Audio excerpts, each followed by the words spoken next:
Everyone. I was asked by my account executive to make a cool demo video of the ways that I'm using Cami in my classroom, but like cool different ways outside of basic training. She told me, oh my God, you need to see how Cami does this. I'm going to walk you guys through a couple of the things that I'm doing in my classroom. Maybe as I'm showing these things, you can pick and choose from it what you like, or even kind of spark new ideas to then learn and create new things. I'm going to go through this relatively quick. That's just because if you're anything like me, you've already dozed off.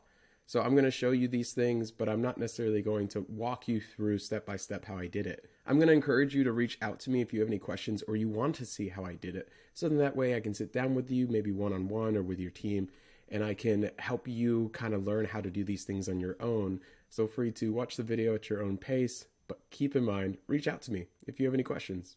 Okay, the first thing I want to show you guys is this Cami signature tool and how it can be used to create digital stamps.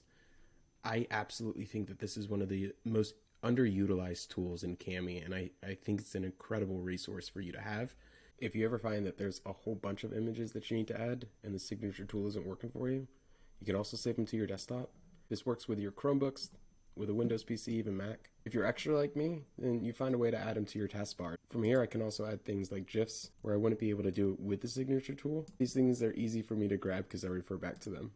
You know, I teach middle school, so there's going to be a lot of times where I like to drop my unsure face. Just because it's virtual instruction doesn't mean they don't get my personal reaction. But because I love these kids, I'm always there to give them a thumbs up. All right, the next thing I'm going to show you guys is a way to utilize Cami and bring it into resources that you're already familiar with. I've seen a lot of teachers use hyperlinking on the Google Slides. I figured, why can't we do the same thing with our Cami documents? And in doing so, I've been able to create these digital bookshelves. With your Cami document, you copy that link and you just paste them onto the links of your slide. This is created with Google Slides, but all the images here are hyperlinked to a Cami document. I started with bookshelves, but I ended up transitioning into a warm-up board, but then also student playbooks in math. Those Google Docs or slides that are hyperlinked, you're able to put those in your LMSs such as Schoology and Canvas, where I have in Canvas the student view and is that bookshelf available for my students to click on the reading for the week. With Google Sites, I was able to do the exact same thing where that Google slide is just readily available for my students. One thing to keep in mind when you do share these documents, you're able to choose things like anyone with the link can edit it, so it's all one collaborative tool, or it creates an individual copy. Even cooler, you can select your control features to really shut off everything except for the things that you want students to use.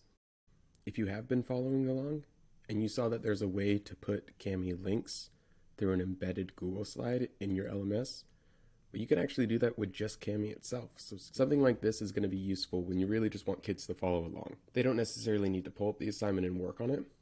Maybe you just have to review a certain concept, or you just want to show them how you do something before they go and work on it on their own. This is going to eliminate the kid clicks here. Now they're in a new link. Now they're somewhere else. This is it here on my Canvas page. My instructions just tell my students to listen and follow along. Speaking of getting students to follow along, I want to walk you through an easy way you can capture students' attention. I have a student who absolutely loves Thomas the Tank Engine, but he hates anything that I'm saying out loud. So I can use Cami's Add Media in Google search, pull up something that he's going to be interested in, and put him on my page. So when I tell him I'm working on this problem, I'm working on the problem with Thomas. Or working on something, give them an opportunity to get some help. I usually drop my image around so that students know to mute or unmute my support. You can do this with an instructional support or another team lead teacher. Really, anyone can hop on your page, so the students know that there's a teacher, but then also someone who can provide hints. The last thing I want to show you guys is a way that you can continue to use Cami and the things that you're already doing in your class. Using Cami in the Insert Image tool, you're able to upload the same worksheets that you might have printed that students are working on. This can be useful if a student is doing something like building a writing portfolio, or maybe they just want to collect and keep all their notes together, or you can use it as a teacher copy and organize the notes that you have for students. Take a picture on your phone and upload it to Google Drive. When you have it up on Google Drive, you can just right mouse click on it and open it up in Cami, or you can add it to the page itself by downloading the file and drag and dropping it onto the document you're working on. When students have these pages together, they can refer back to them whenever they need to and keep them all organized on one spot.